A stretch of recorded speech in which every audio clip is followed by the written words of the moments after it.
gentlemen, tonight's closing plenary session of the 13th Conference of the European Sociological Association will begin in 10 minutes. Thank you.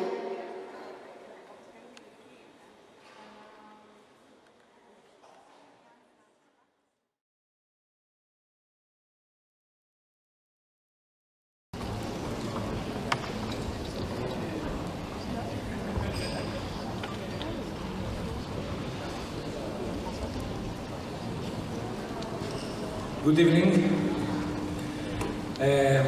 I'm in a pleasant position I'm delighted to coordinate the closing plenary. We finally came to the end of this exciting conference. And the closing plenary has a particular focus on unmaking subjectivities. But before we start the closing plenary with the two distinguished speakers, I would like to make an announcement. I would like to bring to your attention the forthcoming International Sociological Congress of 2018 in Toronto, Canada. It's the 19th, if I remember well, the ESA World Congress of Sociology. The theme of the Congress is very relevant to some aspects of this conference here. It's power, violence, and justice, reflections, responses, and responsibilities. It's in July 2018. The president of the International Sociological Association, Margaret Abraham, is, I think she's somewhere in the front, in the audience. She's since the beginning of the conference here in Athens, and she's in this closing plenary. Margaret, are you here? Okay.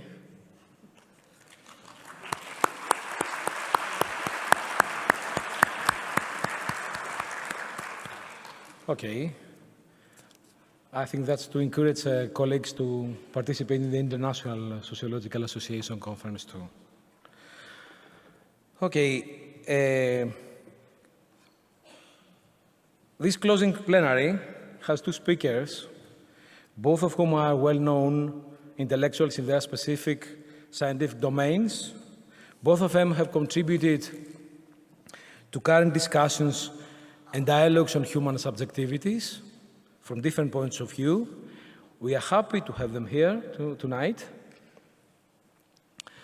The first speaker is Wendy Brown. I will say a few words about her, and I will call her to the lectern. She's a class of 1936 first professor of political science. She's a political scientist and a core faculty in the program for critical theory at the University of California, Berkeley. She received many fellowships. The current one is in Guggenheim Fellow. Short reference to her work. Probably many of you are acquainted with her work. She has established new paradigms in critical legal studies and feminist theory. She has produced a body of work drawing from Marx, Nietzsche, Weber, Freud, Foucault. And Wendy Brown's work aims to diagnose modern and contemporary formations of political power and to discern the threats to democracy entailed by various formations. Wendy Brown's thinking on the decline of sovereignty and the hollowing out of democracy has found particular audiences and also journalistic audiences, with discussions of her arguments appearing in The Guardian and the New York Times. That's important for the academics to have wider audiences, and that's important.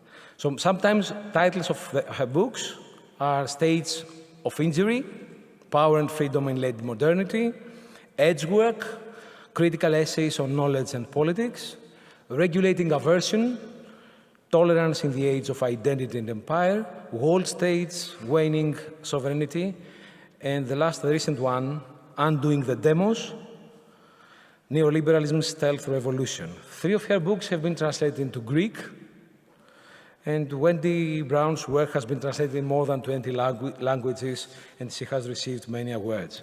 Having said all of that, I would like to call Wendy Brown onto the lectern. Wendy.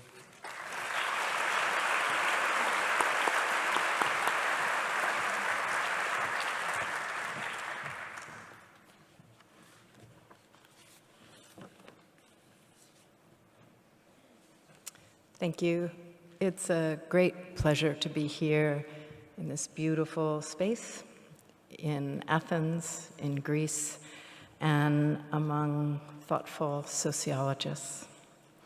What I want to consider tonight is a few of the tributaries that foment, form, and legitimate right-wing energies as they erupt across the Euro-Atlantic today.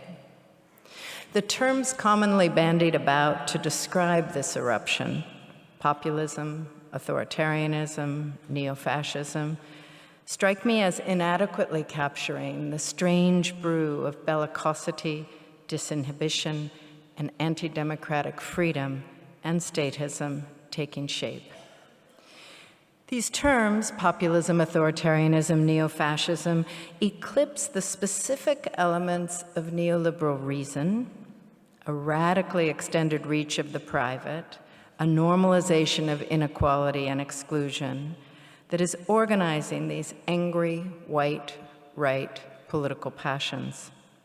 And they do not capture the deep nihilism, making values into playthings, truth inconsequential, and the future a matter of indifference or worse, an unconscious object of destruction. My specific questions are these. What novel iterations and expressions of freedom have been wrought from the conjuncture of neoliberal reason, aggrieved white male power, and unavowed nihilism? How has freedom become the calling card of a formation heralding illiberal democracy in its attacks on equal rights, civil liberties, constitutionalism, and basic norms of tolerance and inclusion? And illiberal democracy's affirmations of white nationalism, strong statism, and authoritarian power? How and why have freedom and illiberalism, freedom and authoritarianism, freedom and legitimized social exclusion and social violence become fused in our time? To pursue these questions, I'm going to draw from the unlikely theoretical trio of Friedrich Hayek, Friedrich Nietzsche, and Herbert Marcuse. Hayek for the logics, Nietzsche for the social energies, and Marcuse for the psychic ones. As most in this room know, neoliberal thought was born in the shadow of European fascism and Soviet totalitarianism.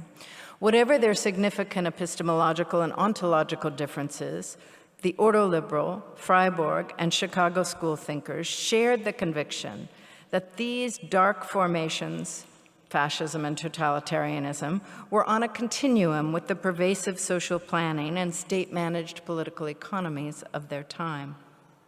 Keynesian welfare states, social democracy, publicly owned industries, all of these appear on the so-called road to serfdom. But all also represent the danger of politics interfering with individual liberty and the spontaneous order of interdependence and need provision that liberty is presumed to generate. Why politics? Why is politics the enemy? For Friedman, the twin threat of politics to freedom rests in its inherent concentration of power, which he presumes markets disperse, and its coercion by rule or dictate, while markets feature choice. Acknowledging that some measure of political power is indispensable for stable, secure societies, and even for the existence and health of markets, Friedman considered every political mandate to be a subtraction from individual freedom. Even democracy compromises freedom as it imposes the will of the majority on the minority. Markets, by contrast, always allow individual preferences to prevail, the equivalent of always getting what one votes for.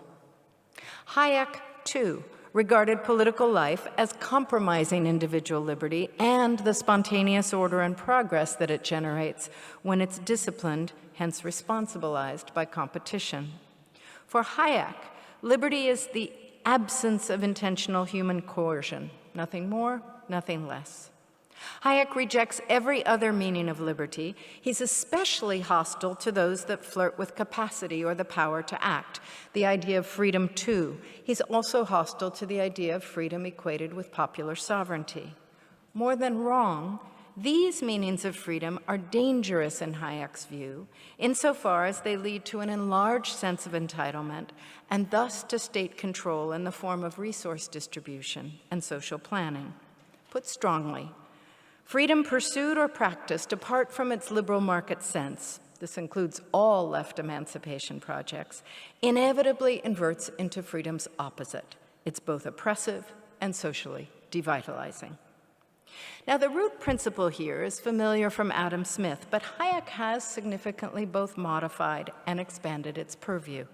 As Foucault notes, the modification replaces exchange with competition as the engine of spontaneous order and development. And this means that competition must be installed in every domain and instilled in every subject. The expansion posits market liberty as a comprehensive ontological and normative principle. All society is like a market and best organized as a market, and all liberty, personal, political, social, civic, has a market form. This expansion is what builds an economic theory into a social and political one. The same kind of freedom, according to Hayek, ought to prevail everywhere and is capable of producing the same positive effects everywhere. Liberty generates responsibility, responsibility generates discipline, discipline generates social innovation, efficiency, order, and progress.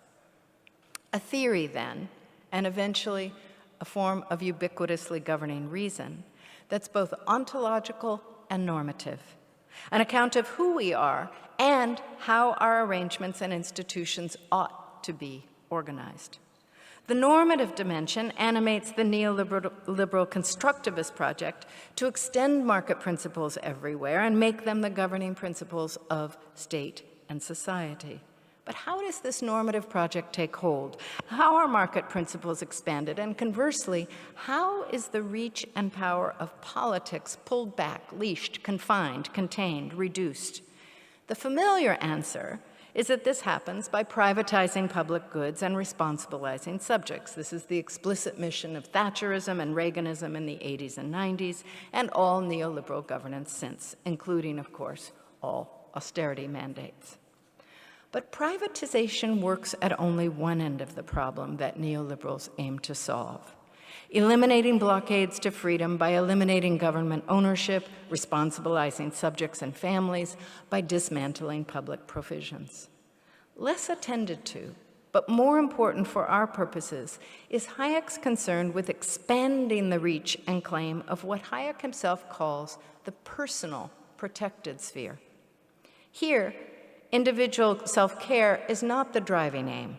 Rather, this project of freedom, expanding the personal protected sphere, involves designating more and more activity as private, hence appropriately unregulated, and appropriately shielded from democratic norms. In Hayek's words, the recognition of property is but the first step in delimiting the private sphere that protects us against coercion. But, he adds, we mustn't think of this sphere consisting exclusively or even chiefly of material things. Rather, this sphere, this personal sphere that he seeks to expand, gives us protection against interference with our actions by walling out coercion, especially that major coercive power, the state, but also by walling out coercion through broadly diffused democratic norms such as equality, inclusion, access, social justice, and even civility towards strangers. The zone, the claims, the objects of the personal are thus expanded to contest the domain and power of liberty's enemy, the political. This, as much as privatization of the public, is how the Hayekian bête noire, named society or the social, gets dismantled. This form of privatization, however, does more than expand individual rights for persons and to corporations, though it certainly does that. Extending the reach of the personal protected sphere, eliminating the idea of the social, curtailing the reach of the political, transforms public spaces heretofore organized by democratic law and norms. Expanding the personal protected sphere challenges the principles of equality, secularism, pluralism, and inclusion at the very heart of modern democratic society, and invites their replacement by what Hayek himself termed the traditional moral values of the personal protected sphere.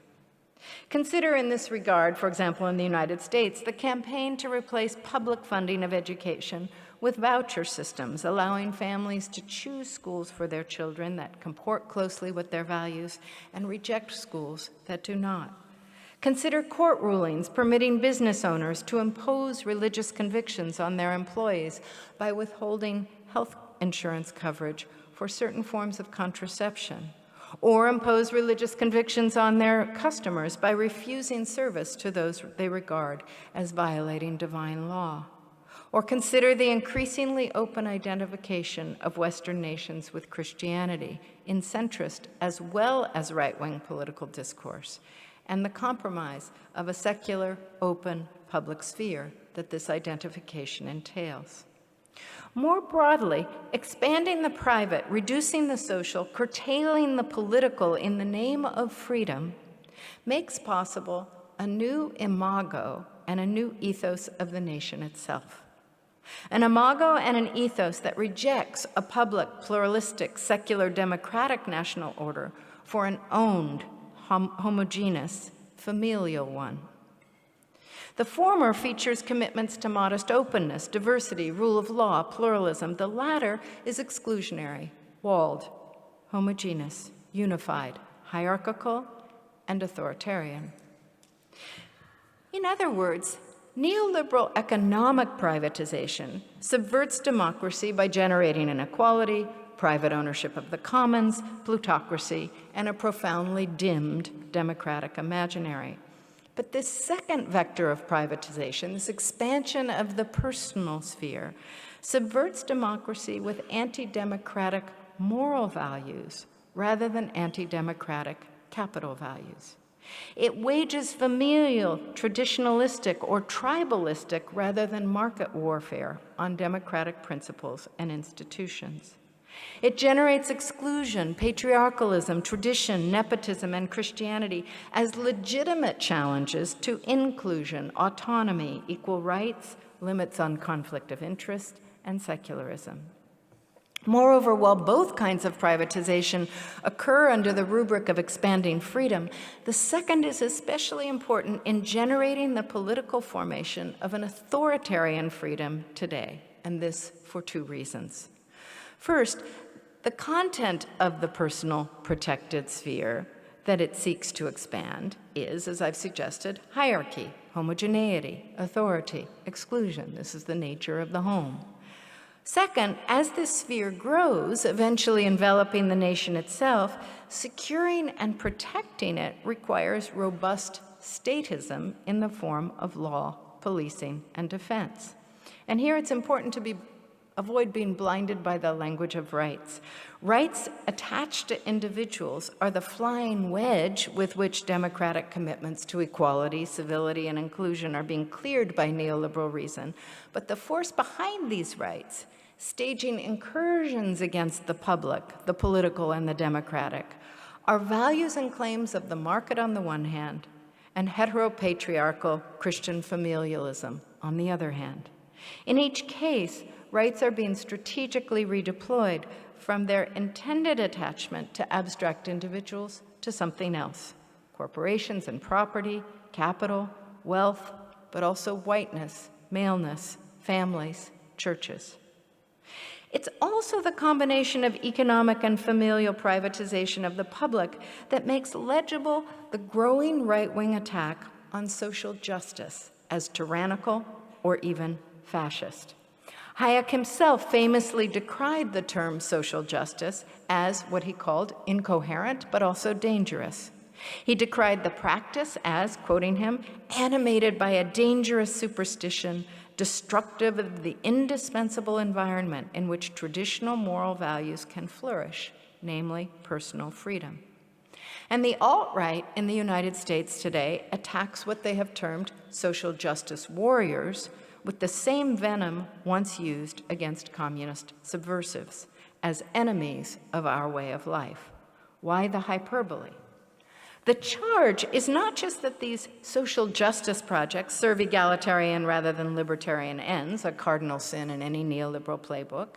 It's not just that they impose a political vision of the good society, social engineering or social planning, where there should only be liberty and competition.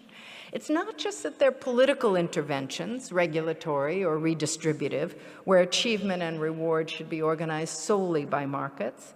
It's not just that they suppress creative energies of free individuals and the spontaneous order that these energies yield. And it's not just that they limit the entitlement of families and churches to influence, if not control, the civic life and discourse of neighborhoods, towns, and nations. Rather, these wrongs are sculpted together into a figure of the political antichrist within a Hayekian formulation of freedom that valorizes and expands the private to challenge the power of the political. Combining the empowerment of the private and the familial with the disintegrative force of deregulation generates, of course, a powerful assault on social bonds, social cares, and social cooperation, literally bringing into reality the principle that there is, quote, no such thing as society. As bellicose ego distension of the individual, the family, and the group are legitimated, this novel form and force of freedom challenges norms of civility, inclusion, universality, and equality with norms of acceptable exclusions, partiality, and supremacy. As the social is attacked and dismantled, and the prejudices of the personal along with traditional family values are together unleashed in a deregulated public sphere, this unleashing is legitimated and practiced as rights-bearing freedom. I want to be very clear here. I'm not claiming that Hayek or other neoliberal intellectuals imagined or advocated for the strikingly disinhibited, often vicious, sexism, misogyny, racism, xenophobia, Muslim hating, and homophobia gushing from the extreme right today. Rather, what I'm suggesting is that neoliberalism's assault on the social and challenge to equality and democracy framed and legitimated energies that are emanating from a different set of concrete neoliberal effects, namely the declining hegemony of men, of whites, of Christianity, and of nation-states themselves. These energies of aggrieved power are variously expressed: rancor, resentment, rage, frustration. They have varied targets: politicians, elites, the EU, immigrants, liberals, blacks, Muslims, feminists, Jews. But importantly, they have no legitimate political form in a liberal democratic order, which is why they remained on the political fringe until recently.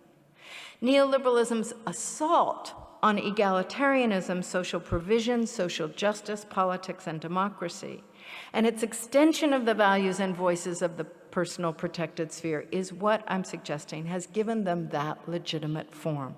So we're dealing with what Stuart Hall would call a conjuncture, or what Foucault would term a contingent genealogical formation.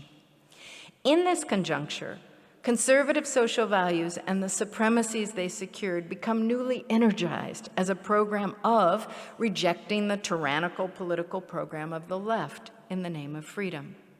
At the same time, corporations and individuals alike mobilize deregulation claims to dismantle equality claims, and they mobilize competition claims to dismantle inclusion claims. And nationalist calls to wall out refugees and expel immigrants draw upon a figure of the nation itself as an endangered household where principles of democratic justice and human rights don't apply.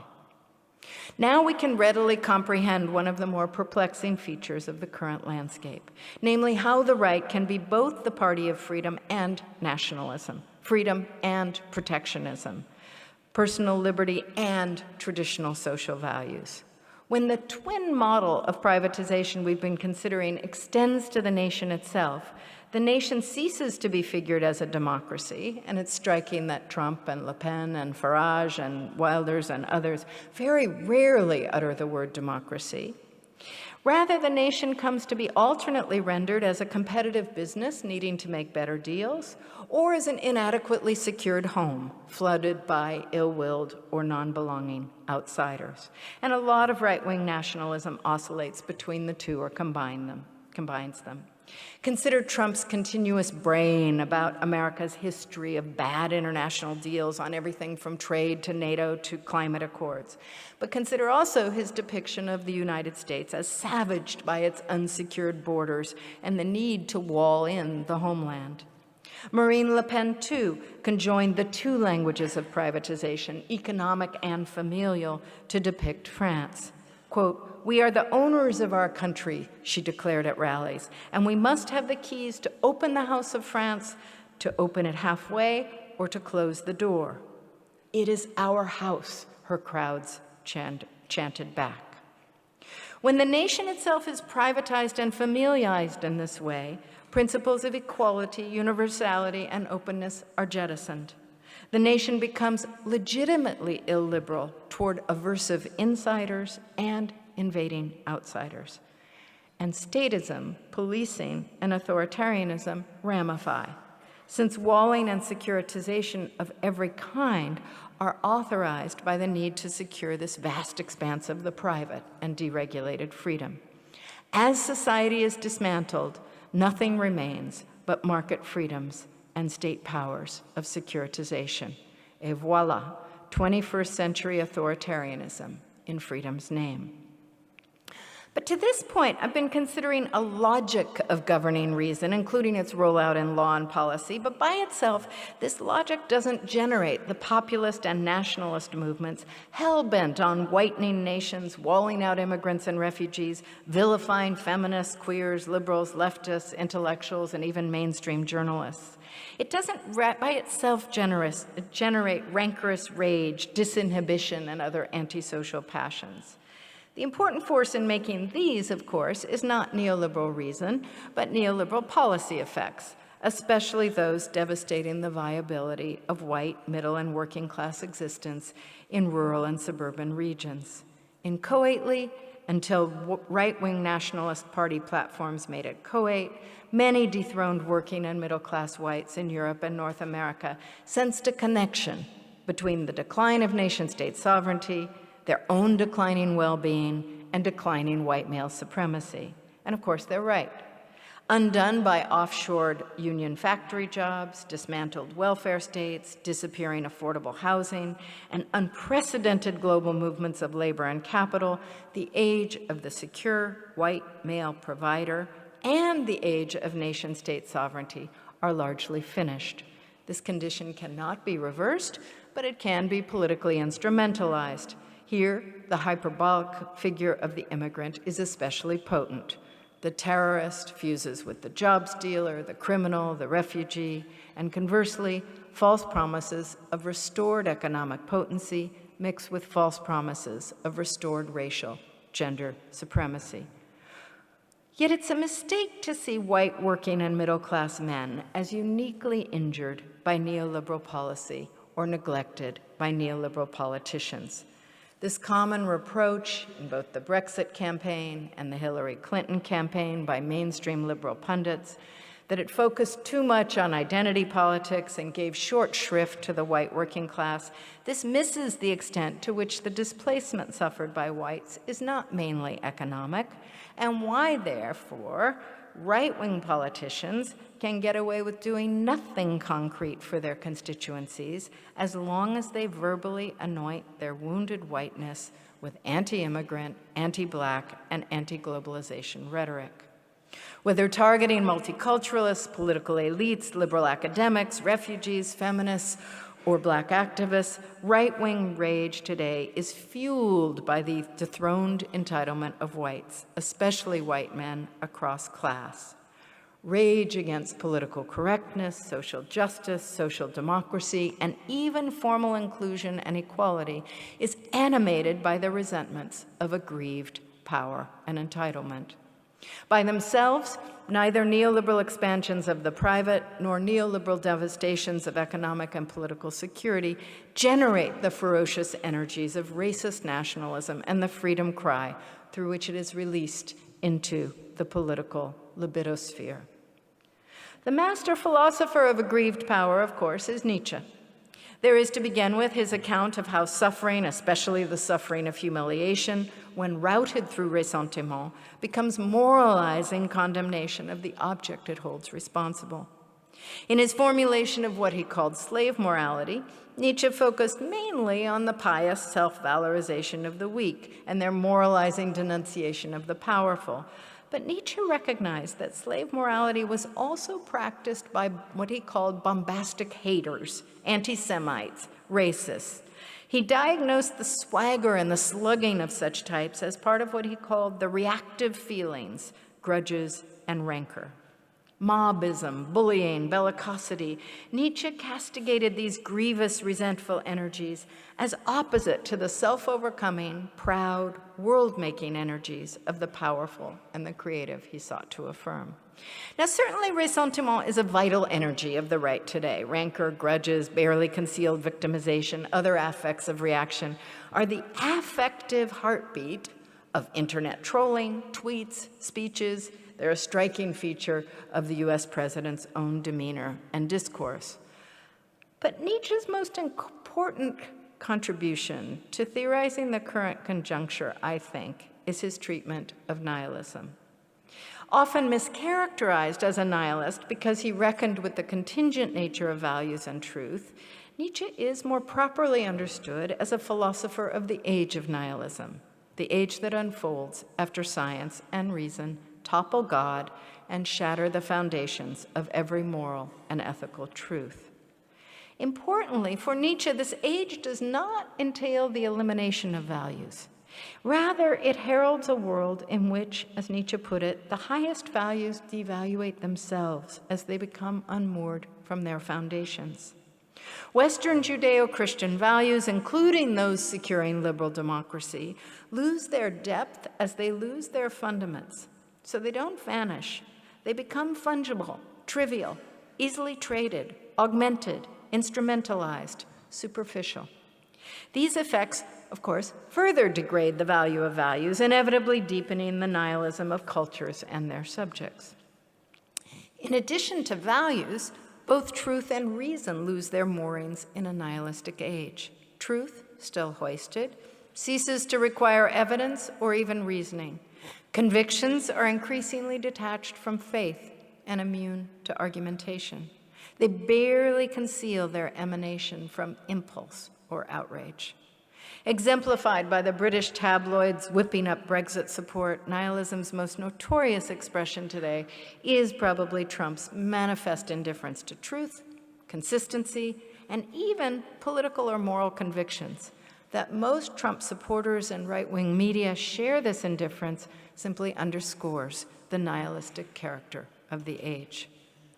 Extreme right politics embodies another important feature of nihilism as Nietzsche depicts it, one crucial to freedom's antisocial qualities today, and this is the desublimation of the will to power.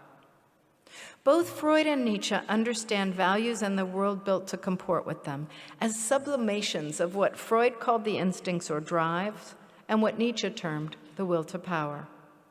Both Freud and Nietzsche understood the untamed animal to be freer, in some ways happier, in the absence of such sublimation, but also at risk of self and other destruction. Above all, both understood civilization itself to be sublimation's product. With nihilism's devaluation of values, there is, Hans Sluga argues, a falling back and collapse of the will to power into its own elementary form. Even religion and the appeal to religious values become cynical instruments for the unrestrained use of power. More is at stake in this collapse than power unbridled by ethics or humility. Rather, Sluga writes, what goes by the way in this unrestrained will to power is any concern for others, in particular, the compact between generations on which our entire social order has rested so far. So through Sluga, Nietzsche helps us understand an aspect of right-wing freedom unyoked from conscience, not just because it's contoured by neoliberal selfishness and critiques of the social, but because of nihilism's own disintegration, if not suspension, of conscience. The result, freedom to do and say anything without regard for its effects, freedom to be without care for the predicaments or fate of other humans or species or the planet, freedom, as Nietzsche put it, to wreak one's will for the pleasure of doing so. At times, even festive freedom, manifest in the pleasures of provocation and piling on, humiliating others or making them suffer, dancing at the bonfires of what one is burning down. Again, this glee was manifest in some Brexiters. It's ubiquitous in right-wing blogs and trolling. It can be spied in the delight in making liberals and so-called snowflakes writhe or squirm. However, festivals of freedom at the burning down of civilization or the future of the planet is still not the worst of the matter. Rather, in this consequential turn, freedom abandons all affinity with political self-determination found in Rousseau, Tocqueville, or Marx. Freedom departs the categorical imperative of Kant. It's untethered from even Mill's cultivation of individuality and advancement of civilization, and even leaves behind Bentham's binding of liberty to utilitarian calculations. Instead, nihilistic disintegration of ethical values combined with neoliberalism's overtaking of the social with the personal generates a freedom that is furious, passionate, and destructive, reeking of ethical destitution, even as it sometimes dresses in conservative righteousness. This freedom is paradoxically expressed as nihilism and against nihilism. It faults its objects of derision for the ruin of traditional values and order, while attacking and destroying all the bonds of civilization and foundations for a future. It's freedom unbridled and uncultured, freedom to put a stick in the eye of accepted norms, freedom from care of the morrow, joyous in its provocations, animated by aggrieved, vengeful attacks on those it holds responsible for its own suffering or displacement. It's the freedom of the I will because I can, and I can because I am nothing. I believe in nothing, and the world has become nothing. This is the freedom remaindered by nihilism. It's been in the making for centuries. It's embodied in neoliberal reason itself, of course, which abandons human action based on a moral compass and posits no value apart from that generated by price and speculative markets. Not quite a century after Nietzsche wrote, Herbert Marcuse considered desublimation from a different angle, to theorize the non-liberatory release of what he called instinctual energies following Freud in post-war capitalism. What Marcuse famously termed repressive desublimation occurs in an order of capitalist domination, exploitation, and false needs as technology reduces the demands of necessity and desire is everywhere incorporated into a commodity culture enjoyed by a growing middle and even working class. This order features plenty of pleasure, including that obtained by radically reduced strictures on sexuality. Less grueling work requires less sublimation, but it does not feature emancipation. Instinctual energies, rather than being directly opposed by society and economy, are now co-opted by and incorporated into capitalism. As repressive desublimation offers a reprieve from superegoic demands, Marcuse argues, social conscience is relaxed, not only in relation to the subject's own conduct, but in relation to social wrongs and ills tout court. They are no longer registered as such. Why? Less repression leads to a less demanding superego, which means less conscience, which in an individualistic, unemancipated society means less ethical political concern across the board and less appetite for social knowledge. Put the other way around, instinctual repression takes work, including the work of the intellect. And when late capitalist desublimation relaxes demands for repression without freeing the subject or society, demands for intellection itself are reduced. Free, stupid, manipulable, absorbed by, if not addicted to trivial stimuli and gratifications, the subject of repressive desublimation is not just released to enjoy more pleasure, but released from conscience and comprehension across the board. Worse still, repressive desublimation unleashes new levels and forms of violence by opening the spigot of that other well of human instinct, thanatos, evident in the aggression spilling from the right, to some degree the left, amidst its frenzied affirmation of individual freedom. Let me take just 1 minute to gather these strands to offer a preliminary formulation of what I'm calling anti-democratic, authoritarian freedom today. We started with neoliberal reason's attack on the political by identifying politics with coercion and formulating freedom as only and always privately exercised, deregulated, and requiring expansion of the personal protected sphere. As principles and sentiments of the personal sphere are deployed against democratic inclusion, pluralism, tolerance, and equality, it challenges these, and not just market redistributions, as tyrannical social justice projects that trammel freedom. This expansion of the personal and this attack on the social eventually reaches to the nation itself, figuring the nation as privately owned rather than constituted by democratic citizenship. The owned nation has a double visage, that of a business that ought to make savvy deals and avoid giveaways, and that of a home in need of ever-increasing securitization in a dangerous world. Together, these legitimate internal and external illiberalism, authoritarianism, white nationalism, masculinism, and more. Freedom in this way literally becomes a weapon against the needful, the vulnerable, the historically excluded, and it also becomes perversely linked with growing strong statism. Nietzsche helped us see how this novel iteration of freedom is inflected by humiliation and nihilistic disorientation. Aggrieved by the socioeconomic displacements of neoliberalism and globalization, the reactive creature of a nihilistic age, with its desublimated will to power, is spurred to aggressions unfettered by concerns with truth, society, or the future. Nihilistic energies intensify the spirit of illiberalism. In neoliberalism's savaging of the social contract, these energies license the feelings, desires, and prejudices emanating from a deracinated, displaced, white male existence.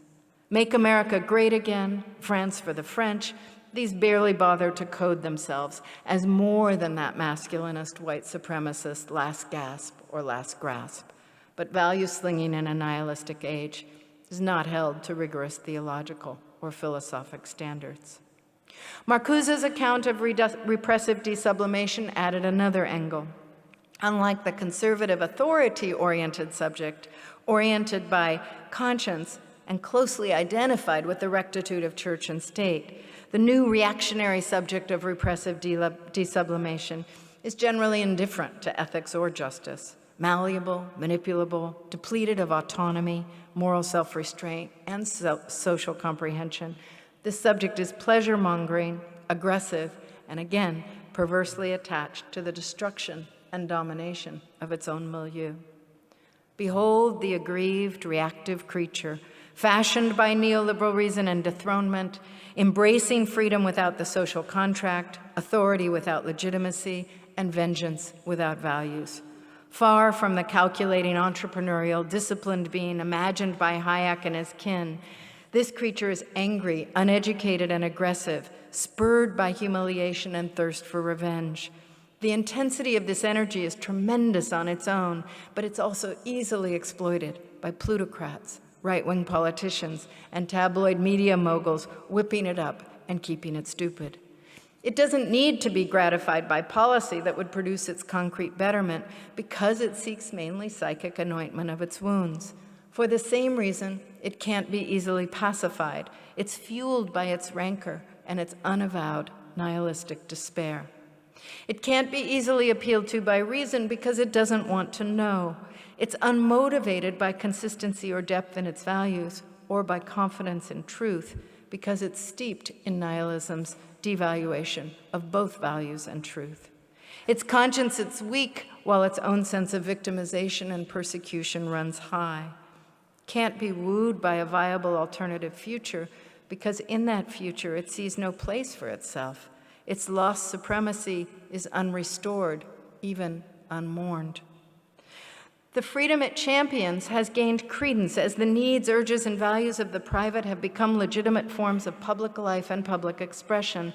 Having nothing to lose, its nihilism does not simply negate, but is festive, even apocalyptic, willing to take Britain over a cliff or put an unstable know-nothing in the most powerful position on earth. Why? Because it has nothing else. It probably cannot be reached or transformed, but it also has no end game. Still, have we any idea what to do with it? Can the remains of liberal democracy, let alone a more radical future democracy, possibly survive it? Thank you.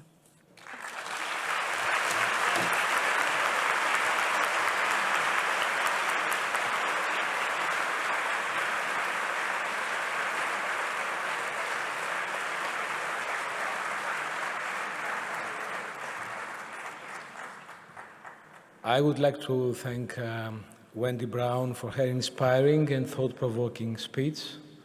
Thank you, Wendy.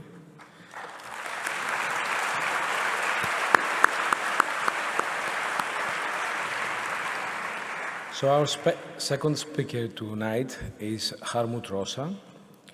I will say only very few words as an introduction, and then call him on the lectern. Hartmut Rosa is Professor of General and Theoretical Sociology at the Friedrich Schiller University of Jena. In 2006, he received the Research Prize for Basic Research in the state of Thuringia.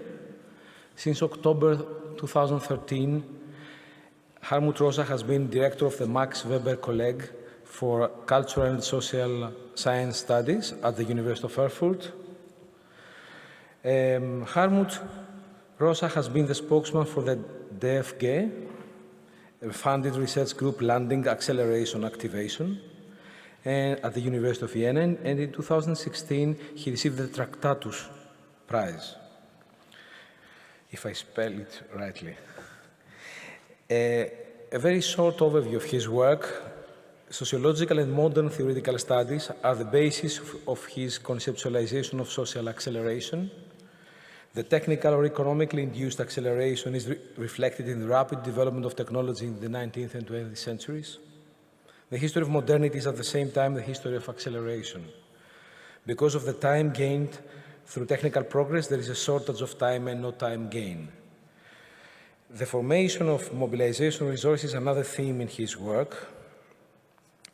And according to Hartmut Rosa, identification with the state, my country, creates a moral obligation to ensure that this state is acting properly. He also focuses on the meta-theory of social sciences from the historical perspective. He calls for an analysis of political theories regarding their content and their activities.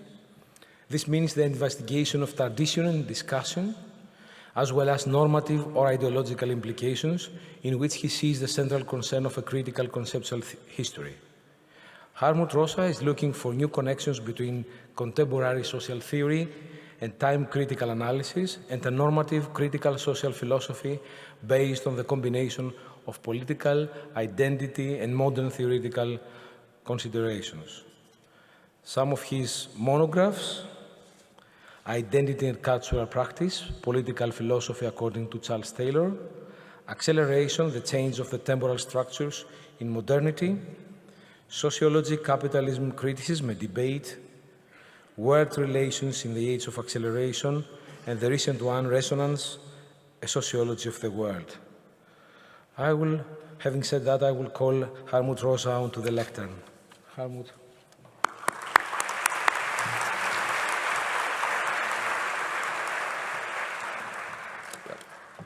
Thank you very much, Mr. Papadopoulos, for this kind introduction, and to Frank Wales and the other organizers for inviting me and giving me the chance to present to you my ideas of sociology. But thanks a lot, of course, to all of you for still staying here. I'm really impressed, because it's been a very long and a hot day and a long and a hot week, and it's even now a long session. So I appreciate it very much that you are all still here, and I also appreciated the presentation by Wendy Brown very much, because I think she just has given us a whole set of good reasons to see that what we are trying to do here as sociologists right now in Athens, but generally it's deadly important. I really believe so, right? It's about the form of life we live in and about the future, and I understand this conference also to be about the role we want to play as sociologists in the world, in the fate of our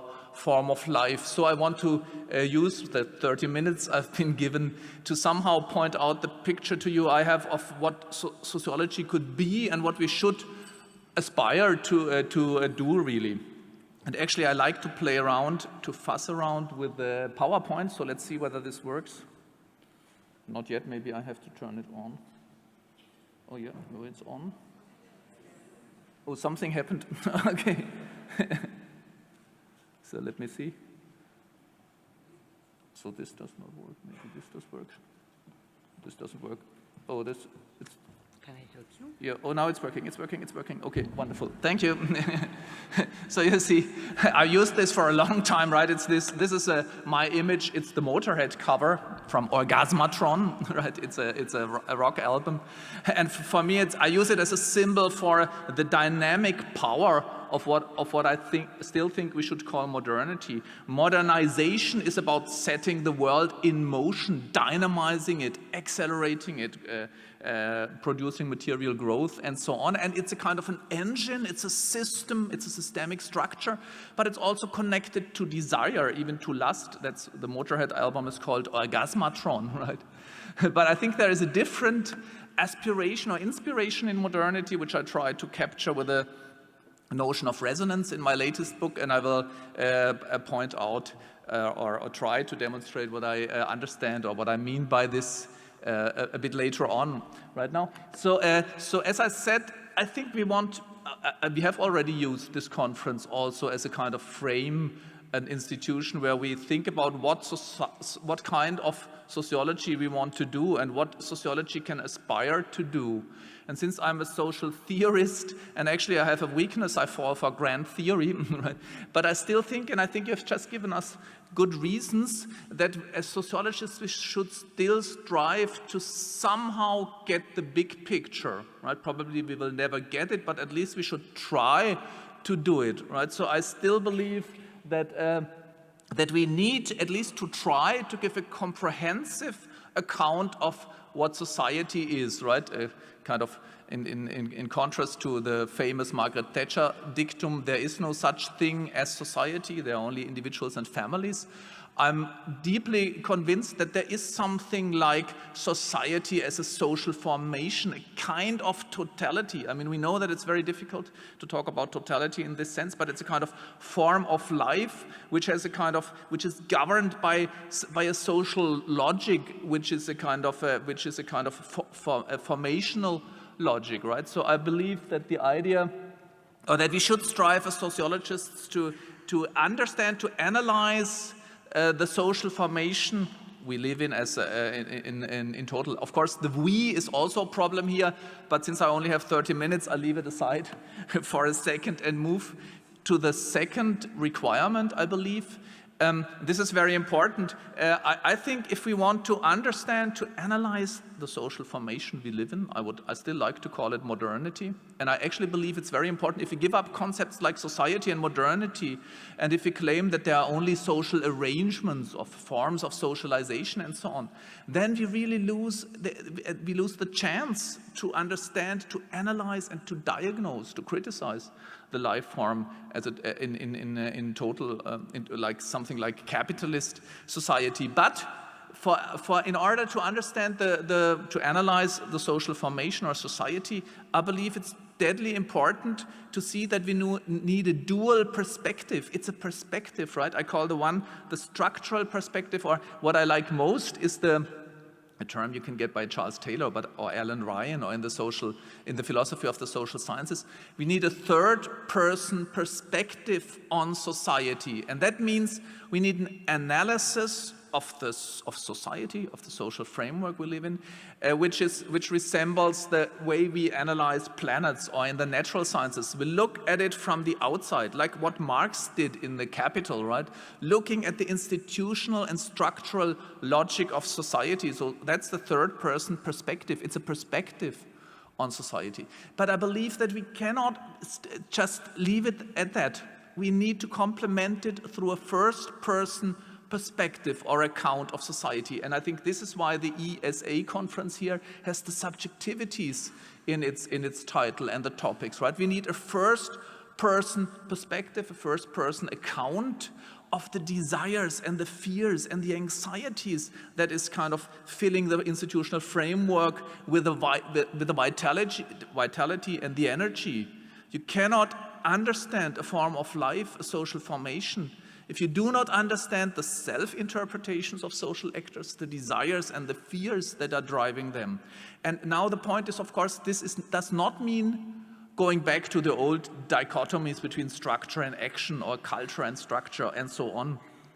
Because the two are always tightly related. In the end, actually, what I tried to do in my latest books is come up with a kind of relational ontology. My idea is that it's not that you have subjects on the one hand and society or the world on the other hand, or systems, and then you see how the two relate. It's the other way around, right? We have the relationships at first. That's why my new book in German is called Soziologie der Weltbeziehung, a sociology of self-world relations. But the nice thing with the German term is that I don't need the self in here, because selves are difficult, right? But it's about relationships. So I believe it's relationships which come first, but then they produce subjectivities and systemic institutional structures. So we have to have a dual perspective, first-person perspective, third-person perspective, and to see how they fit together. And thirdly, and this is another, I know it's not an easy claim, you might not be happy with it, but I think as sociologists we should strive to do three things in analyzing or in giving an account of the social formation. First, we have to have an analysis on both counts, right? What is the institutional logic of the society we live in? What are the subjectivities created, the desires, the anxieties and the fears, a cultural analysis? Then I believe we had that in the discussion yesterday with Maggie Abraham and Frank Welz about what sociology should aspire to. And I think there is widespread agreement here, certainly we could also hear it from Wendy Brown, that sociology or social theory, social philosophy intrinsically has a kind of critical attitude or critical bite. I really tried to, I have written a few articles trying to claim that a critical perspective, social critique, is intrinsic to sociology. It's not an optional feature which we can then also do after analyzing. I believe that the critical stance is intrinsic to what sociology should be or could be or actually always was. So the second task is what I call diagnosis. I know these medical terms are very dangerous actually, that's why I put them in the quotation marks. Nevertheless, we have to have a critical analysis on both counts. What's the problem with the institutional system we live in, and what's the problem with the cultural aspirations or the subjectivities produced thereby or produced in intertwinement.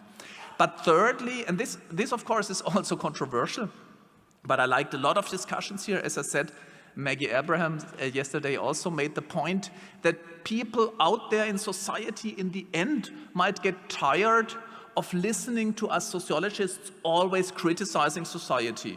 We've done that for 200 years, making the point that capitalism is really bad in many respects, because that immediately triggers the question, okay, you're right, if we are convincing, then people will tell us. Actually, that was my personal experience when I wrote the acceleration book. I talked to many audiences, and fortunately, very often people said, yes, we get the point about acceleration, so how should we do it differently? What do we do instead? And if we then always throw up our hands in despair, saying, well, we don't provide solutions, we don't even think about it, we only criticize, then people say, okay, then let's turn elsewhere. So I really believe it is part of our existential challenge not to provide the perfect solutions, but to develop out of the analysis and the diagnosis possible ways, so to speak, immanent transcendence of what solutions could be like. To call that therapy, I know, is a bit, is of course controversial. So, but what I want to do in the remaining 25 minutes or so, 20 minutes, okay, is this. This is, I certainly do not have enough time to develop the full picture. I just want to point it out and to kind of sketch it to you, because I tried, and I still try, to really spell it out. It cannot be enough to always do meta theory. Actually, I consider myself to be a critical theorist in the critical theory camp. But I think critical theory has one problem over the last decades. There was always reflection about how critical theory should be done or could be done. But they never criticize society. I mean, they never get to the point where they really give, at least I thought that's a problem with it. So I really want to do it, and I know, we all know that it's kind of idiotic to even try to, but okay, let's try. Let's nevertheless try to do it. So we have to have 6, so to speak. I will move now in 6 points, and I will start. Oh, yes, with this, right. So my claim is that we have to understand the modern or the late modern. I don't have the time to develop my distinction between late modern and modern. Late modernity is just another stage in the process of modernization. But I believe that modernity as such can be understood and should be understood with this definition, right? A society can be called modern when its mode of stabilization is dynamic. That means when it systematically requires material growth, technological acceleration, cultural innovation in order to reproduce its institutional and structural status quo. Right? I'm not sure whether this sounds difficult or not, but the idea is simple. A modern society, in my view, can be defined by the fact that it needs to increase. It needs permanently to accelerate, grow, innovate in order to stay as it is. Now, of course, that's a kind of paradoxical formulation, but the point is that it needs increase for its institutional reproduction, right? If you want to keep the economic system, the companies and the jobs, you see this in Greece here, right? You need economic growth, for example, right? But without growth, you have a problem in the political system. The budget is getting into deficit. You get a problem with the welfare system. You can study all of this in Greece, and we have discussed it in many sessions here, right? If you do not manage to increase your productivity and so on, basically if you don't get the accumulation process of capital going, then you cannot really maintain the institutional structure, the status quo. You get in crisis, right? The story is very easy. If you don't get growth, if you don't achieve growth, you lose jobs, companies close down, the budget is getting into deficit, you cannot maintain the welfare system, the health system, the educational system. That leads to delegitimization of the political system, and you're basically in bad trouble. That's the very easy story of dynamic stabilization. Of course, it has a lot to do with capitalism, right? You get it very easy from the Marxian formula, money, commodity, money, prime. Right? I mean, it's really easy to see in the economic realm. It means economic activity is only going on, it's only triggered, money is only invested, or capital is only invested, if there is a prospect of getting more money out of it, right? Money, prime. But for me personally, it's important to see that this logic of dynamic stabilization is not only in the economic realm. I think when you look at science and knowledge, you find the same logic. I find this really, that's my own formula: knowledge, research, more knowledge, right? That's the defining formula of science, right? Science is not preserving or reproducing knowledge or treasuring it, handing it down from one generation to the next. Science is about permanently pushing the border. If you want to be a scientist, you have to promise that you push the border of knowledge, making more knowledge, knowledge prime.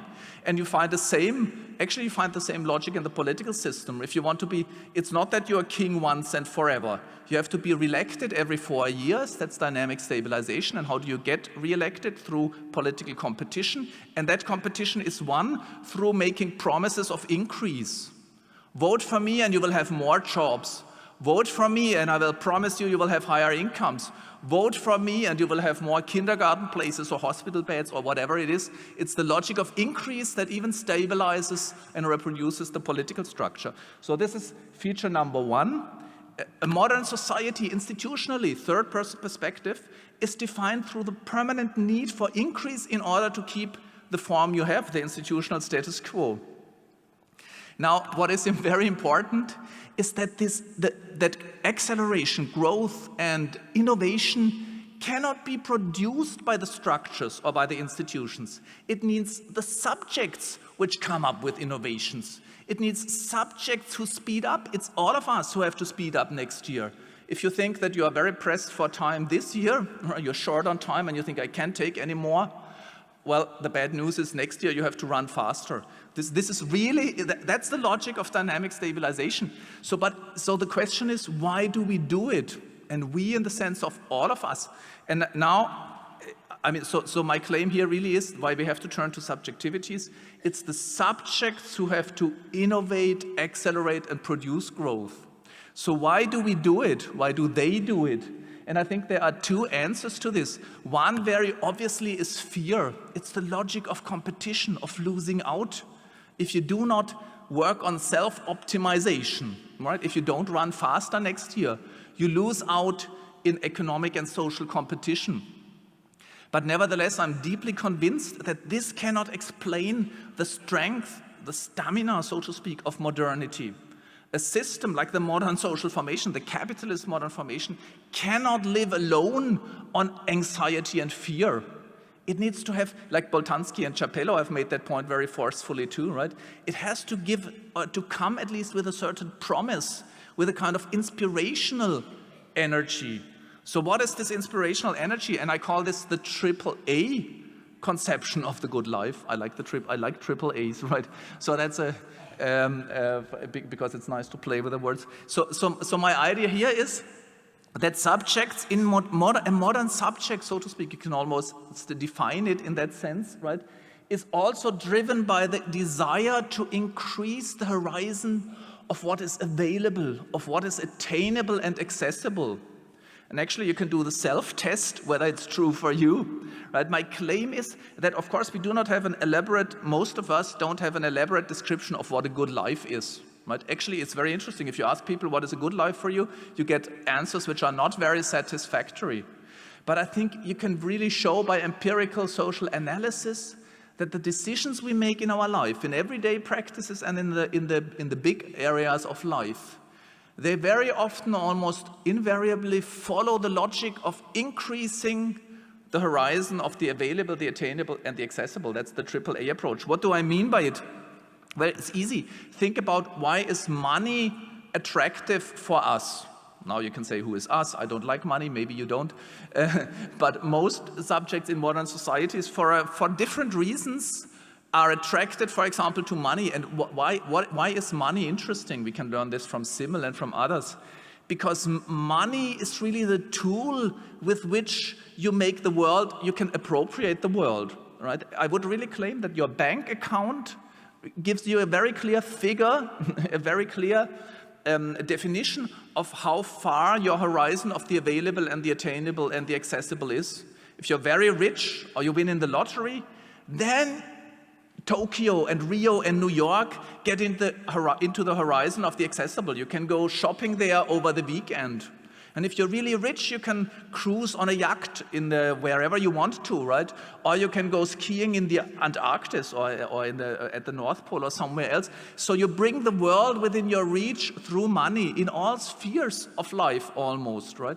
So and if you're very poor, if your bank account is in the negative already, then maybe even Rome is no longer within reach. You cannot afford getting there, or Thessaloniki, or maybe even Piraeus if you're really poor. If you don't have money, the horizon of the available, the attainable, and the accessible is very, very narrow. But I think you can always also explain why technology is so important and successful in modern society. I really like, at this point, I like really the story of mobility.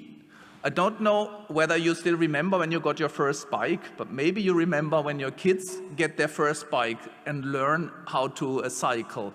Why is that a great moment in life? Because once you can ride a bike, it increases the horizon of what is available and accessible and attainable to you. It really, I call it in German, Weltreichweite. Your world, the horizon of the available increases. And then if you're 15 and you can you can cycle the moped, the world increases again, and you dream of becoming 18 in Germany, 16 in the US, because then you can have a car and go to New York or wherever you live, right? The horizon increases, and with a plane, London and Tokyo get within reach, right? And it's the same with the smartphones. Why is a smartphone attractive? So terribly attractive that even the sociologists who always claim it's a bad machine, they all have it. Well, because it makes all of your friends, all the knowledge, all the music, all the information available, attainable, accessible in your pockets, right? In your bodies. So, and my final argument to convince you of this point, why do most subjects in modern society want to live in big cities? I mean, one answer can be on the fear side, right? Because they don't have a job or so. They have opportunities. But very often, if you talk to younger persons, why do you want to move to Berlin or New York? Oh, because there I have the opera, I have the musical, I have the universities and so on. Maybe they never go to the opera, but it is within reach, right? The number of things you have available, attainable, accessible is much higher than what you have at the countryside. So I could go on this point forever, but I only have 12 minutes or so. So let's move to the third part. What's wrong with this, right? In my book, I mean, of course, the dynamic stabilization part, I try to develop in my book on social acceleration very excessively, and also in my new book on resonance. And now the question is, what's possibly wrong with it? An institutional diagnosis. How should I criticize such a system?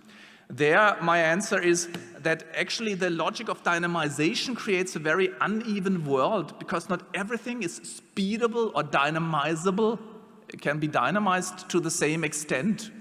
And the faster things, those groups of people, those areas which can accelerate at a faster pace, systematically put pressure on the slow things, right? So it leads to desynchronization in many areas of life, and my claim was that the big crisis of our present social formation can be explained as crisis of desynchronization. For example, the ecological crisis I was really surprised when I tried to do it, how easily you can really claim that the ecological problems are caused by the fact that the proper time of nature, or the reproduction cycle of nature, are too slow for the speed of social life, right? So we cut down trees at a pace which is too high. We fish the oceans at a pace which is too high. We pollute the air at a pace which is too high for nature, for the natural reproduction of the system. Actually, global warming, in fact, chemically, global warming is speeding up the molecules in the atmosphere. It's making them go faster because of the heat we need to produce social acceleration on Earth. So I really believe the ecological problem can be redefined, redescribed as a desynchronization between the speed of nature, the proper time of nature, and the proper time of our techno-material reproduction on Earth. But I even believe, or I think it's very interesting to look at the democratic crisis you were talking about in temporal perspective. There you see that democracy, it's not about saying yes or no. It's not just about a referendum. Democracy is a process of deliberation, right? Of getting in touch with others, making your voice heard and reacting to the voices and the positions of others. And as society becomes more complex and more pluralistic, it needs more time to organize the democratic process of will formation and decision making. But since the markets speed up, and the media, by the way, communication speed up also, you get a serious desynchronization between the proper time, the logic of democracy, and the proper time, the logic of the markets and the economic and technological development. So there's desynchronization on that count. I leave the economic desynchronization aside. And that's the idea that there's a desynchronization between the speed of financial markets and the so-called real material economy. And finally, you also have desynchronization, I believe, maybe on the psychological side, what in former times was called the soul or the psyche, might have a proper time too. It takes time to appropriate the world, to get in touch with people, to make yourself at home in a certain place. And maybe that kind of temporality is desynchronized against social temporality too, and might lead to something like a burnout. So on the institutional side, what we experience or what we can observe is desynchronization. And the last point already hinted at what I think is the problem on the cultural side, alienation, right? I just said maybe society has become too fast for the psychic system, for our soul, however you want to like it, however you want to call it. But here I think the term provided in the history of social philosophy is alienation, no longer being able to appropriate the world in a deeper and meaningful form, right? So my claim is that that actually the AAA approach to the world in a context of dynamic stabilization has a kind of flip side, which is maybe even the loss of the capacity to truly appropriate the world, to get the world to speak to you, if you so like, right? So I define alienation as a mode of being in the world, or you could also say of relating to the world, in which there is no internal, vibrant relationship with the world. My colleague Rahel Yegi says alienation is a non-relational relationship. It's a relationship where you don't feel internally attached or connected, right? So the claim here is that you operate in a world, you function in it,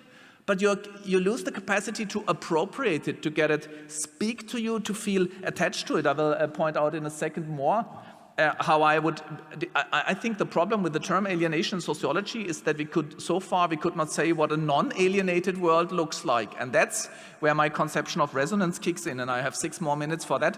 I just want to point out that I think this flip side, I said modernity is culturally driven by the idea to increase the horizon of the available, the attainable, and the accessible. But also internally, there always was the darkest, the biggest fear of modernity, that somehow, paradoxically, we might lose the world. It might become silent and deaf and dead and pale and gray. It's what led Marx to develop the concept of alienation, the early Marx.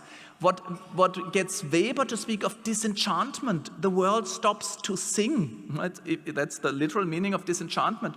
Or in Lukács and later on even in Honneth, reification. It's a wrong way of relating to things and to people and even to ourselves. It's the kind of having only an instrumental, a causal relationship. And I believe if you look at this dark side of modernity, losing the capacity to really appropriate the world, making it speak to you, making it resonate, right, is even present, you can discern it in Durkheim's anomia or in Simmel's conception of the blasé attitude or in Camus' idea of how absurdity gets born or in Hannah Arendt's conception of losing the world because losing the capacity to politically connect and act with other people.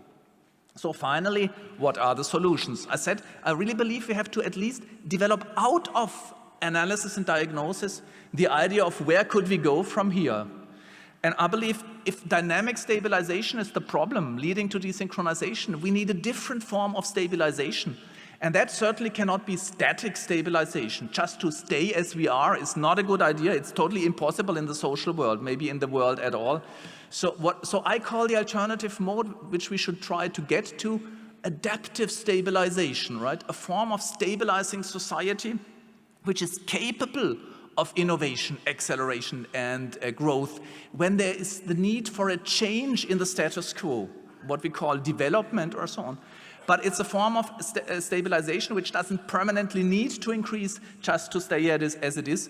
In Jena, we work on this project on a post-growth society in our consortium with Klaus Dörre and Stefan Lessenich. And a lot of the people are here, like Sebastian Sevignani, Hanna Ketterer, Silke van Dijk, a lot of people working on this. And the idea is that we need economic, political, and cultural change in order to achieve this. So, of course, we're still far away from getting there, but the idea is to develop something like an idea of what another form of society could look like. And this brings me to my very last point. I've written a book of about 800 pages on the resonance conception, and I have 4 more minutes for this. So the question here is, as I said, the problem with alienation is that it's very hard to say what is the opposite of alienation. How can you describe a non-alienated form of being in the world, which is also an answer or which is an alternative to the AAA approach to the world, right? Or AAA approach of another form of subjectivity. And now, my idea here is that when you look at the history of modernity and even at the history of critical theory, right? I mean, if you look at critical theory, then all of those critical theorists from Marx, I kind of consider him in that line of thought, right? To, like, let's say, Honneth or Habermas, they all have this deep worry of reification, instrumental reason, one-dimensionality, alienation, and so on. And they have a very vague idea that that a different mode of existence is possible, a different way of being in the world, of relating to the world. For Adorno, it was a mimetic relationship to the world. For Marcuse, whom you talked about already, it actually was the idea that it should be possible to have an erotic way of being in the world, which is not just sexual, it's a different way of relating to the world. So what I try to do is think of what could a mimetic, erotic, auratic, charismatic way of being in the world look like? And here is my answer. And we all know it because I believe that resonance is a core, it's an existential element without which no subjectivities can ever be produced. Subjects are already kind of the result of subtle forms of resonance. So what is resonance? Resonance is a mode of being in touch with something other. And I was wondering when I was listening to you about the nihilism, I really want to claim, I really believe the nihilism you were describing is the result of the loss of our capacity to hear a call, which would be Bruno Latour's term, right? Being called upon by something out there. And I'm sure, I know, all of you know this experience, that you encounter something or someone. Could be an idea, could be a mountain, could be music, could be whatever it is, something or someone that speaks to you. When all of a sudden you feel, that's the first element, affection. I write it with an arrow because it means something affects me. Or Bruno Latour would say, something calls on me. I hear a call. There's something that moves me, that touches me intrinsically. It's not something that I do out of myself. It's something speaking to me. I saw his or her eyes and something happened. Or I heard that voice. Or I heard that melody. Or I saw that sight. Or I read that book. It can be many, many forms. And very often it's in work. I encountered this problem, and all of a sudden I was affected. I felt that I was addressed. I heard a voice, so to speak. And that's the first element of resonance. Something affects me. And the second element is I answer, right? That's why I write it with an emovere, moving outwards, answering to it. Whenever you are touched by someone or something, by a person you encounter, by a music you hear, by a book you read, you react to it. You start thinking, you reach outward. If it's a person, then you immediately know what it means being in resonance. It's not only that you are touched, it's I saw that I also reached the other side, right? That I had an effect there. Self-efficacy is the second core element. I feel also actively connected with the other world. I feel myself effective. So feeling powerless, of course, is one reason why people no longer feel in resonance. But the third element, vitally important, is that in this process of getting into resonance with someone or something, you transform. And that's why you don't stay the same, and that's why resonance is not harmony, and it's not reaffirming identity. Because resonance means you encounter some other, and by getting into resonance with it, it's not only being overwhelmed. Being overwhelmed can be one element, but then you answer it, you feel self-efficacy. And in that process, you transform. That's what people always say when you do biographic interviews, right? People always tell their biography by saying, and then I met that person, or I read that book, or I heard that music, and after that, I was a different person, right?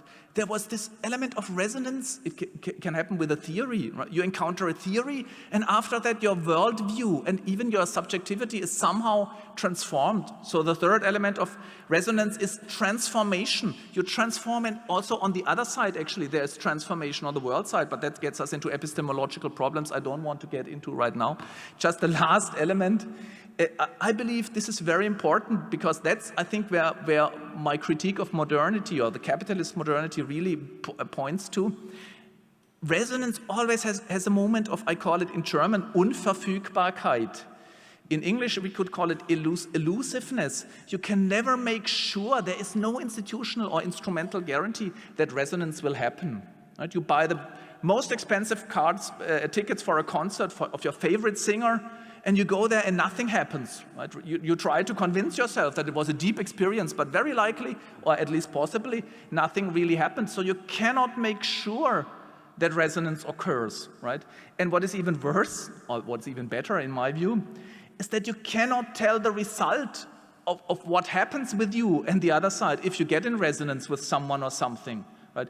If the process of resonance starts, you're transformed in a way that you cannot know in advance. So therefore, I believe being in a resonant mode with the world is in contrast, is in contradiction with the modern logic of increasing availability, attainability, and accessibility in that easy sense. And just to make my main point once more, I think resonance is a way out. It's not harmony. If you know the Trumpians or the Brexiters, or in Germany the AfD people, I think they yearn for a kind of resonance, but what they get is only echo, because they don't encounter some other. They really don't want to hear some other or something other that transforms them. They want to have the same, and to kind of get off a fusion where they don't hear their own voice nor another voice. And certainly it doesn't have the element of transformation. Resonance, in my conception, has this necessary element of transformation, and that's why it's not identity, but it's not just on the different side of this dichotomy. I believe it's a kind of bridge between conceptions of identity and conceptions of difference. So this is the full picture, my 6 steps towards hopefully a better world. Thanks a lot for listening. Thank you.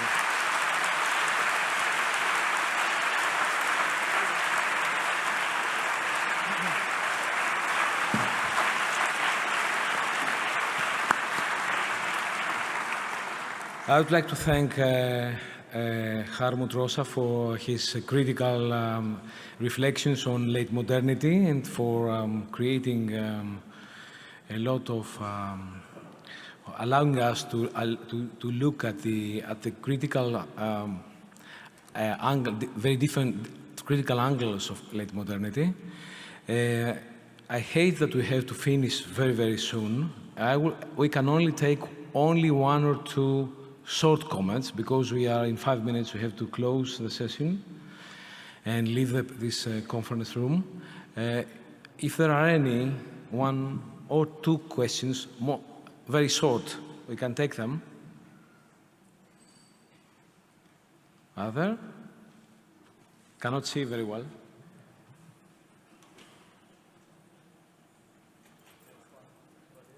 One's there. One.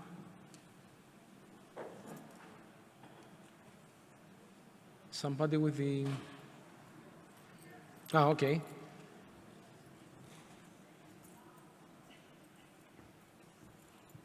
And the second question here, okay? After, okay? We take both of them, and then we'll have your reactions.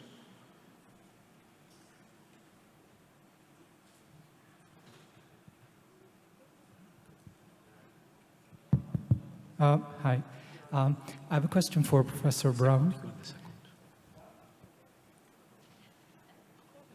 Okay. Sorry. My question takes its clue from Catherine Hall's idea that in order to understand national context, we have to look outside it. And it was Stuart Hall that in 2011 has this argument that liberalism has its roots in colonialism. And I was wondering, since you proposed a very powerful analysis of contemporary nihilism behind right-wing populism and right-wing politics, whether colonialism and the experience of colonialism might help understanding contemporary right-wing politics. Especially, you know, the hyper-racism that is growing, and the frustration of the white male that you also stressed. The colonial state and the colonial ideology might be also behind what you propose. And I was thinking about Fanon as a possible another author which could help understanding the frustration and the sublimation that you were talking about. Okay. So yeah, I'm actually the importance of colonialism in your analysis. Okay, thank you very much. The second question here in the front. Can we have the microphone, please? Here, at the front. Okay. Please try to keep it very short. Okay. I said it since the very beginning. Yes, so Time is I limited. very much enjoyed your talk, Hartmut Rosa, and I have to give you a compliment for having the courage to spell out the therapy for all that's wrong with the present societies and for the present modernization, which continues at an alarming pace. And you were talking about adaptive stabilization, and you mentioned post-growth societies. And I'm just curious as to how these post-growth societies can keep societies stable and can also stabilize the legitimacy of the political system. How can you ensure that, so that we are actually all, still supportive of democracy when there's no further growth? So, Okay, question to you. Okay.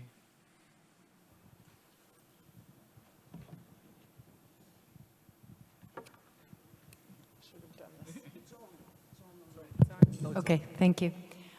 Very, very quickly. So I was not attempting to offer a comprehensive account of our times, but one particular line into the libertarian authoritarian formation that I think characterizes a good deal of right-wing reaction today.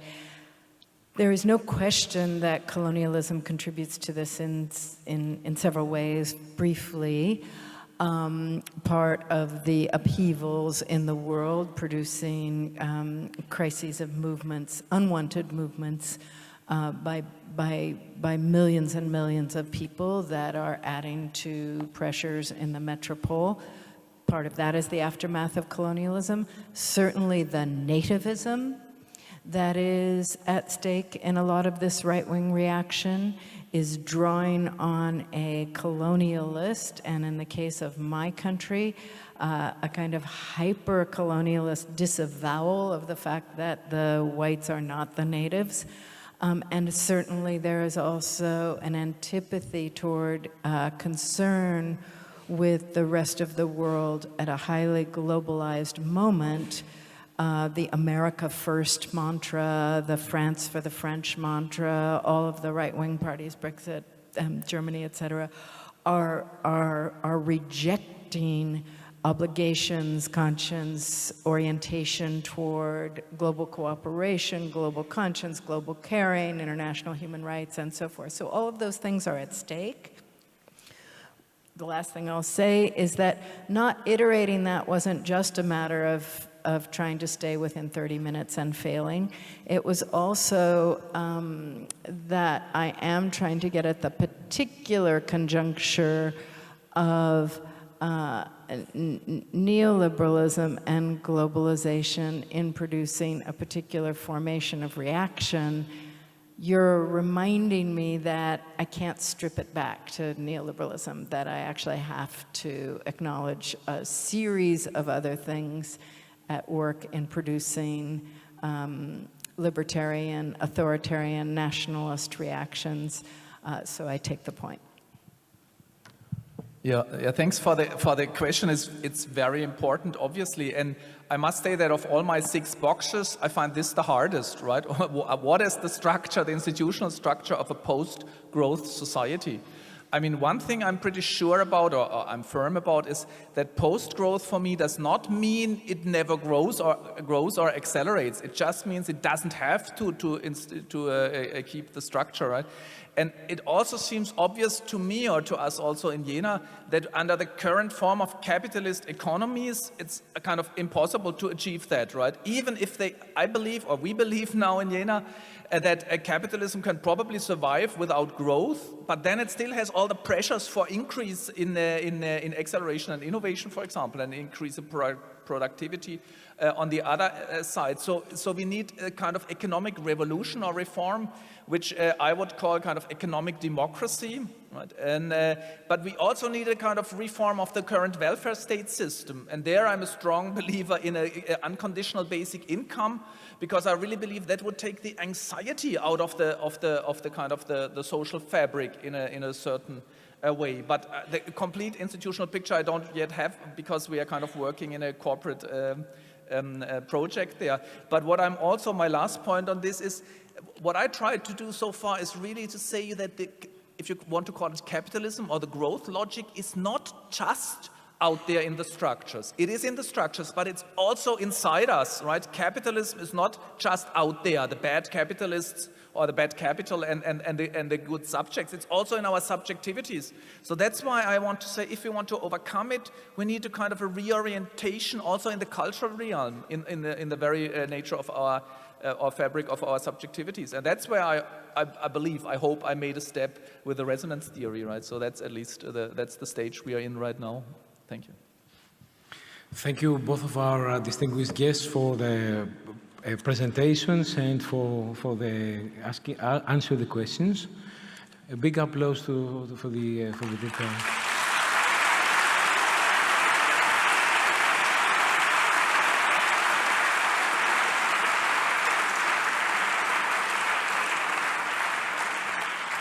I think that more questions can be addressed to both of them after we finish this plenary. You may stay. I would like to call on stage the president of ESA, Frank Welch, to thank him. Please, Frank, to thank him for his collaboration. Thank you. We collaborated for 2 years, and I would like to give him a small present.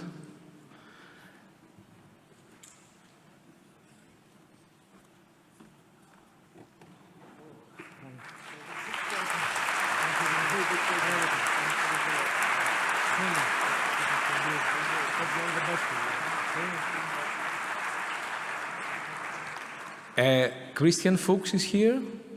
Christian? Oh,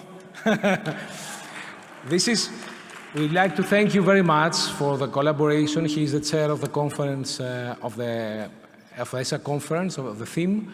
Thank you very much for collaborating and for working with us for the last 2 years. Thank you. This is for you.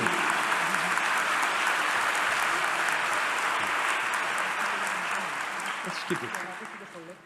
Okay. And I would like to call Dagmar Danko. Is she here? Yeah.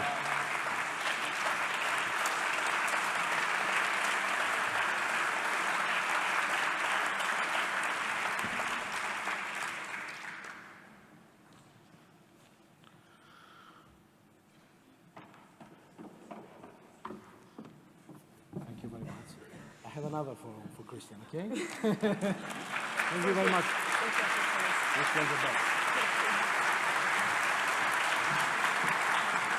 It was really good working with these people in the last day, for the last years. There are 2 more people I would like to call. The rector of Pandion University is Mini Kriari. Is he among us? Yes.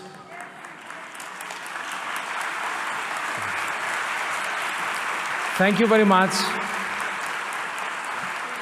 for working with us and for making it possible. Okay? This is for Ismini. It's not the same present we show to everyone. There are different presents. Okay? And a similar one is for the rector of Harokopio University, the two rectors who made this organization possible. She cannot attend this. She couldn't attend this plenary because she had an accident long before the Congress. So you should be sure I will give it to her. And finally,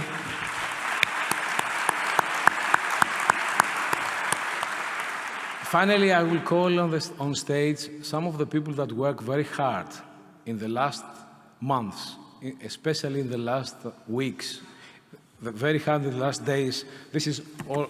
I will call all the names at one after the other, and I hope all of them are here. Despina Papadopoulou,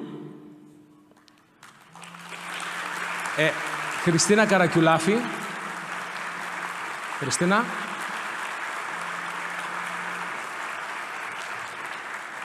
Χριστίνα Καρακιουλάφη, Γιώργος Μαυρομάτης. Christina is not here. Θανάσης Λακριντής. Λουκία Μαρία Φρατσέα.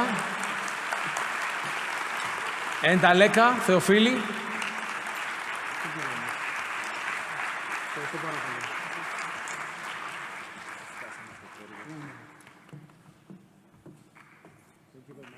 A big applause for everyone.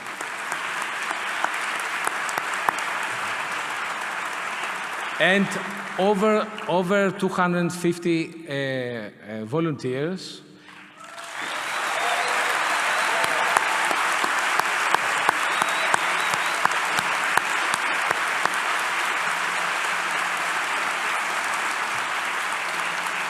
We wouldn't believe that we would mobilize so many volunteers, since they know that we all say in Greece we have a weak civil society. We have a strong society, but it depends on the challenges each time. So when people have challenges, they respond to them, and we thank you all of them for working with us. All the members of the ESA executive and the members of the LOC, of the Athens LOC, many of them are here. I would like to thank from the bottom of my heart all of them. And we will all see each other in the next conference in Paris, if I remember well. See you all there. And thanks for participating and staying for so late.